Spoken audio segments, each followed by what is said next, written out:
This is Gator football.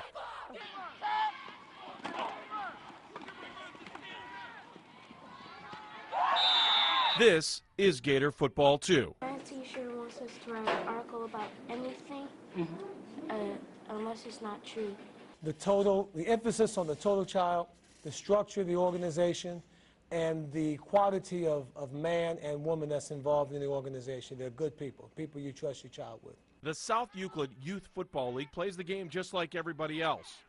But there was a time when Gator football was struggling on the field. I can remember going to Hudson and Chesterland and Mayfield and spending time watching the coaches. At that point in time, it was, how can we win a football game, period? You know, we couldn't buy a touchdown back then. That's when they decided to change the focus, not on football, but on the classroom. Because that would give the kids a foundation to better help brush. It was just like a light that went off. Scoring on your report card is more important than scoring on the gridiron. If I don't have good grades in school, I can't play football. The philosophy is based in what Ted Ginn Jr. has been able to accomplish at Glenville. The Tarblooders are a factory for college football, but if it doesn't start at a young age, the dream of getting to the next level will never happen. But if we don't set the foundation from the time you're in kindergarten, first, second, third grade, and then all of a sudden in seventh grade, we miraculously expect that you're going to have the aptitude to all of a sudden start to study, and all of a sudden it's going to start to matter, then, you know, we're delusional. If you're not doing good in school, or if the teachers email or call the coaches that you can't play in the games. Even for parents that are hesitant on letting their kids play football, the mix between academics and athletics can be a dream come true.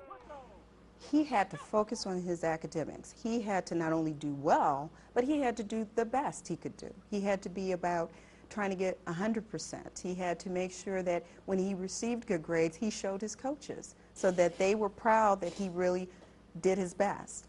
And that really, it just warmed my heart, and it actually made me realize that it changed his whole focus. He understood that he had to do his homework before he could even look at putting on his uniform to go practice. Last year he would come home from school and the first thing he would think about is how quickly can I play my Xbox system, whereas this year he comes home knowing he has to do the work and is excited to do the works because he knows that he has football practice and needs to come home, go to bed, and start over again the next day. If you want to go to college, be a professional athlete, if you don't have good grades, gone.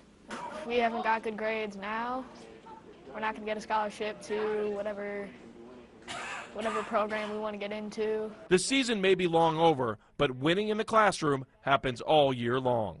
We don't want to be the Little League football world champions of the universe. We're more concerned with how do we feed the entire family, how do we feed the entire child. And everywhere we go, wherever we're at, we call it Gator Village, from the African proverb that it takes a village to raise a child.